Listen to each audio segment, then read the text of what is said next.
Imagine for a moment that you are somebody who lives in a Southern California city. You decide that you want to be a traffic safety advocate, so you start putting up flyers and whatnot around town, advocating for a stop sign or a speed bump or a new crosswalk or whatever a traffic safety advocate ends up advocating for in a city like this. And while you're doing that, all of a sudden, the Democratic mayor of your town who's running for re-election spots you, and for whatever reason, this Democratic mayor comes under the belief that you are campaigning against her. Now, you calmly explain to her that no, you're not actually campaigning against her, you're campaigning for your particular cause, but the mayor doesn't listen to reason. The mayor is a thug, she thinks she's a gangster, so she decides that she is going to use the power of her office to target you personally. She begins calling your employer to get you fired from your job, and when that doesn't work, she starts using city resources to harass you. When you fight back against her,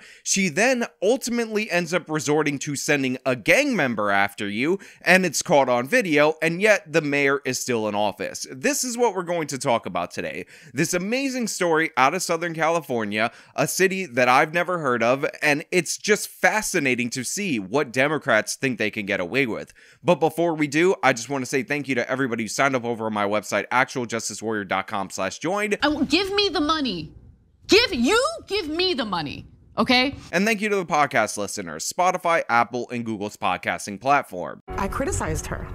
You know, I felt I had every right to call her out on her behavior. El Monte resident Gabby Leos makes it very clear how she feels about Mayor Jessica Ancona. So first and foremost, I want to point out the obvious, which is this is a battle between the Latins. And since I am a half Latin, and anytime you talk about a minority group, you are talking about the entirety of the minority group. I am both the perpetrator and the victim in this scenario. So please leave me a comment when you find out how bad of a person I actually am throughout the course of this story, and when you find out how much I'm victimizing myself, because that's how collective responsibility ends up working for minority groups in the United States of America, if you're a dumb idiot who leaves me those comments every time I talk about a different minority group. Now, we have this woman coming out with the fire, throwing hands, metaphorically, with the mayor of the city in a city hall meeting, and I absolutely love her for it.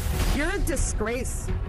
You're disrespectful. She accuses Mayor Ancona of using her power and position to try to silence and intimidate her. I don't understand how a person in her position can spend so much time wanting to retaliate and harass a resident. So right off the bat, Jessica Ancona, the mayor of El Monte, is showing us the entitled bratty behavior that we see from Democratic politicians whenever they assume that they're being challenged. The bad blood started in 2022 when Ancona ran for a second term. Leos, a longtime community activist and volunteer with the city, says she was distributing these flyers for a meeting about traffic safety. But she says Mayor Ancona assumed she was campaigning for her opponent and allegedly yelled at her. Of course, it's based on an ill-informed position because this person was not challenging her. She's just a volunteer for the city who is bringing people in for a traffic meeting. But right off the bat, her first instinct is to yell at somebody for daring to campaign against her, which just goes to show you the authoritarian nature of this woman right off the bat from day one of this dispute between her and a resident that allegedly she's supposed to be working for. I showed her the flyers and I said, these are stop flyers. And then she turned around and she goes, well, I wouldn't put it past you. And I thought, whoa, like, where's that coming from? It's coming from her sense of entitlement. You are allowed to advocate, campaign against a person that is in public office. This idea that this in and of itself is a crime is absurd in every possible way, and yet the mayor has no problem coming at this individual, even when she's wrong, doubling down on that, which is something that we see often from these corrupt Democratic Party politicians. Angered by that encounter, Leos went home and wrote a long email addressed to the mayor and the city council. In that strongly worded email, email, Leos called Ancona a chola and a couple of other words we can't say on the news. So that's absolutely hilarious. She writes her a long email, she calls her a chola, and a bunch of other derogatory terms, and from this point on, the battle was joined. This email, of course, had her name, a return address, and all that, and the mayor, who is ultra sensitive to any form of criticism, you don't dare question the mayor in El Monte, Jessica Ancona is better than you, decided to launch a hate campaign against this individual, abused her power to target her, allegedly, according to this lawsuit. According to a lawsuit filed against the city of El Monte and Mayor Ancona, repeated phone calls were made to the plaintiff's employer by Mayor Ancona, alleging that Leos was criticizing her on social media while on company time, and that she was representing the utility company she works for. So as you can see, this petty mayor was angry that she was getting criticized on Facebook, and by the way, you could see by these posts 1 to 2 likes, so there's not much engagement in the first place, so not a lot of people are seeing this, but this was enough to aggravate Ancona, the ghetto trash mayor from El Monte. That allegation led to Leos being the focus of a 6-month ethics investigation. I mean, to go after my employer, my livelihood, she didn't take none of that into consideration, used her power as a mayor to try and pull her weight to terminate me, to get me terminated. And as a result of the mayor's harassment of her employer, the constant phone calls, this person was under investigation for 6 months related to her actions in terms of ethics of criticizing the mayor on social media, supposedly during company time. This is what the mayor's pressure actually did. It could have threatened her livelihood, and honestly, I'm incredibly surprised that she was not fired because of this, because as we've seen, these pressure campaigns absolutely work, especially with companies, especially when the Democratic Party is behind them. He says when the mayor couldn't get his client fired, she banned Leos from volunteering for any city-related events. She, the mayor, verbally told everyone that my client used my client's name, was not to be a volunteer in any way, shape, or form within the city of El Monte ever again. So after the mayor's petty attempt to get her fired ultimately ended up failing, and thankfully so, she then moved on to banning this person as a volunteer for any city function just because she didn't like the criticism from a constituent, because how dare you criticize a Democratic Party politician? They are god-tier individuals, and you, the plebs, shall never even look them in the eye without consequence.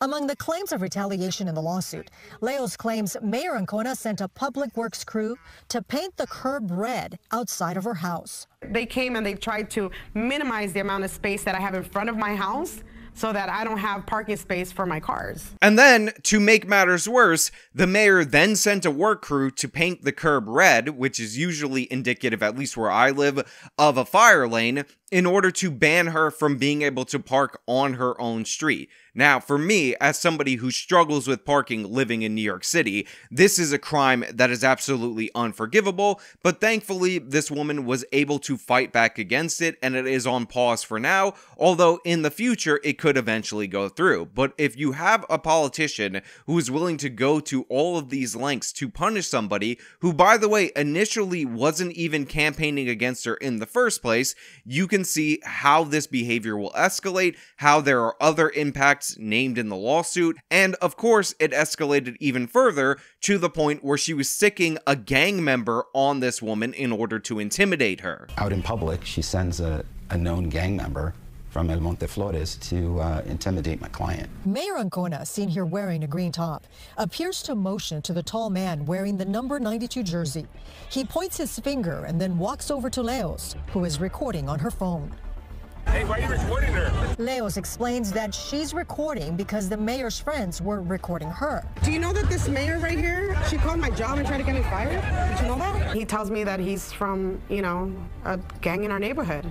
And at that point, I kind of stopped filming. So this part is incredibly crazy for a number of reasons. First and foremost, you can see the mayor motion in that direction, but more importantly, you see this guy point to where she's going, you get some confirmation, then he comes over to try to intimidate her. Also, I did notice that he's wearing the same color, that green in the jersey, that the mayor is wearing, so there appears to be some form of a connection. The guy comes over, gets in her face immediately after being sent by the mayor and informs her that he's a member of a local street gang. And by the way, this is not an empty threat. This is apparently backed up by the criminal history, and this guy just got out of prison for gang-related activity. Well, the person that comes up to the camera, I recognize as a person by the moniker of Tall.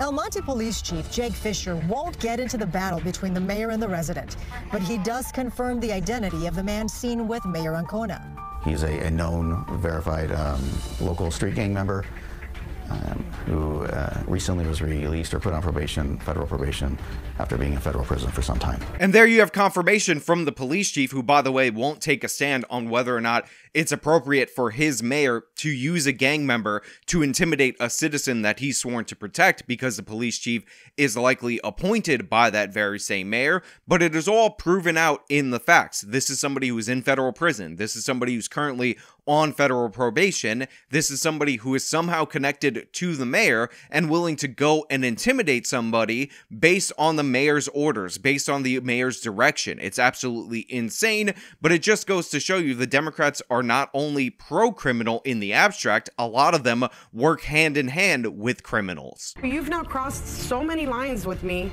because I called you a chola. I criticized you for your behavior. And this is the extent you're going to?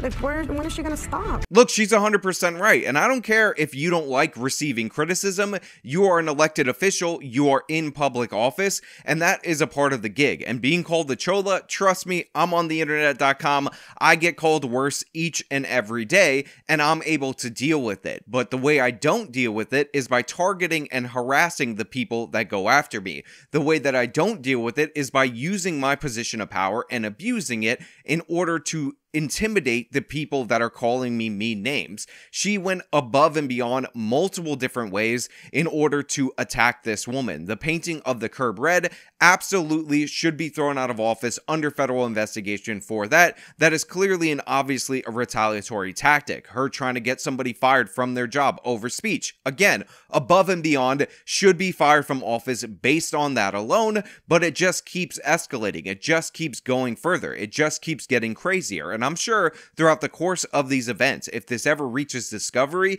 we are going to find out so many more things behind the scenes that this woman was doing, all because she was wrong, she was stupid, she looked like an idiot thinking somebody was campaigning against her, which, by the way, you're allowed to do, and she took it way too far. She sicked a local gang member on an elderly constituent because she thought that elderly constituent was campaigning against her. This is above and beyond what is acceptable. And Jessica Ancona, you're a ghetto trash mayor, and I hope this video goes mega viral. I hope people share it so that everybody knows who you are. I hope that you're getting way more interactions than the 1 to 2 likes on your Facebook posts after this, because you're an absolutely trash human being. And if these complaints are proven to be true, you should be thrown out of office and directly to jail, you absolute scum. But hey, those are just my thoughts. So let me know your thoughts down in the comments below. If you like this video, show them by leaving a like, subscribe for more content, follow me on my social media, support me via the support links in the description of this video.